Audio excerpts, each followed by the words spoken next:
Hello and welcome to Colins Time to Bake. Today we're making mini Prinsesstårtas. I've made Prinsesstårta before, but it was one big cake, so I decided I was going to make little ones because it's always fun to share. So what we're going to start with is the custard, which is most important because it needs to be chilled before you use it. So take 200 milliliters of milk, add in half a vanilla pod, you slice in half and scrape out the seeds. You'll want to put the seeds and the pod into the milk. Heat this up until it simmers and then take off the heat. In a separate bowl, take 2 egg yolks and 53 grams of sugar, then add 16 grams of corn flour and blend this all in until pale and creamy. Gradually pour in your hot milk and vanilla mix, and then making sure you don't make scrambled eggs, you don't want it too hot, you don't want to do it all too quickly, so blend it in thoroughly in between each pour. Then put back into the saucepan, heat again and add 15 grams of butter. With this, you'll stir continuously until it thickens. If it doesn't thicken, add just a little bit more corn flour. Put it into a bowl, wrap in cling film, stick it in the fridge until it's cooled completely. For the jam, it's quite straightforward. Put your raspberries in a saucepan and over a low heat. Add in your jam sugar and then cook till it's boiled. Make sure you boil for about 4 minutes and that should be it set. Once your jam is ready, pour into a bowl, stick in the fridge until it cools. For the sponge, you need to blend together 4 large eggs and 150 grams of caster sugar until pale and creamy. Add in 75 grams of corn flour and 75 grams of plain flour. When you're mixing in your plain flour, be sure to fold it in slowly in order to keep the air in. You don't want to lose any air because the whole point of the cake is that you're able to, it's thick enough so that you're able to slice into and create different layers from one big cake. Add in 1 teaspoon of baking powder and then melt 50 grams of butter and pour this into the mix at the end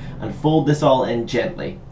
Once you've done this, pour this into a 23cm cake tin and put into the oven. Cook for 20 to 25 minutes until it's cooked all the way through and risen perfectly. Take this off and leave this to cool. Once it's cooled, the difference between the big Prinsesstårta and the mini one, instead of making 3 layers, you only need to make 2. So all you need to do is cut your cake in half horizontally and split into 2. Leave this to cool again. Once it's cooled, you'll want to take a 5cm cutter and you'll want to cut out as many circles as you can from each half, obviously making sure to pair them up so you make sure you have an even amount. You should be able to make between 10 and 12 paired cakes from this. For the marzipan, you need 400 grams of ground almonds, 150 grams of caster sugar. With dough hooks on your mixer, mix the caster sugar and the almonds through together. You'll then want to add 250 grams of icing sugar and then you'll need 2 medium free-range eggs and you want to beat them together. Pour the beaten eggs into the mix and keep blending together with your dough hooks until it starts to form a dough. When that happens, you'll want to start using your hands. Add a teaspoon of almond extract in there and then green food colouring to colour. Tip the dough out onto a surface, using corn flour or icing sugar for dusting. Roll this out until about 2 millimeters thick. Then you'll want to use a 10cm cutter to cut out circles. Make sure you have enough to cover all the mini princess cakes you have, so between 10 and 12. If you run out, obviously roll again. Now comes the fun part of layering. Take your paired cakes, use one for the bottom and one for the top. For the bottom one, you'll want to put a teaspoon of custard on, making a hollow in the middle. Then put a teaspoon of jam in the middle of that. And then another little splodge of the custard on top. Then add your top layer of sponge. And on top of that, you'll want to pipe on, I would say a good dollop, there we go. I'd say a good dollop of whipping cream onto the top. For your whipped cream, you just need to whip up 300 milliliters of whipped cream. Or you can use the spray stuff, I'm not here to judge. Tastes better if you make it fresh though.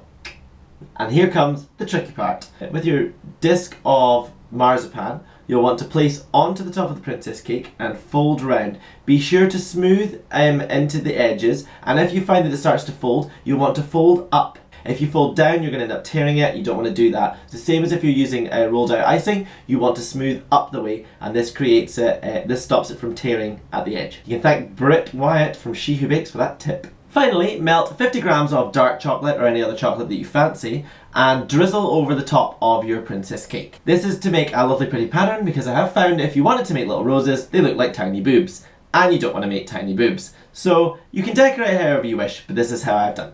As an added tip, put each Prinsesstårta on some greaseproof paper and that means that they're easier to move around and cut open. And now it's the taste test.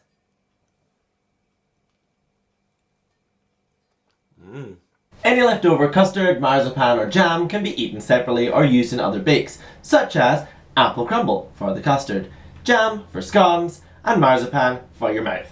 Nom nom. So there you have it, mini Prinsesstårtas. A little less tricky than its giant mother counterpart, however, still fiddly when it comes to putting the marzipan on. I'm fairly certain the more you do it, the easier it gets. Like a lot of things. If you would like to see more or follow me on my daily adventures, you can catch me on Instagram, Twitter, Facebook, all the links are below. If you like what you see, please feel free to click subscribe. I post videos every week. Thank you very much. My name is Colin. This is Colin's Time to Bake, and we'll see you soon.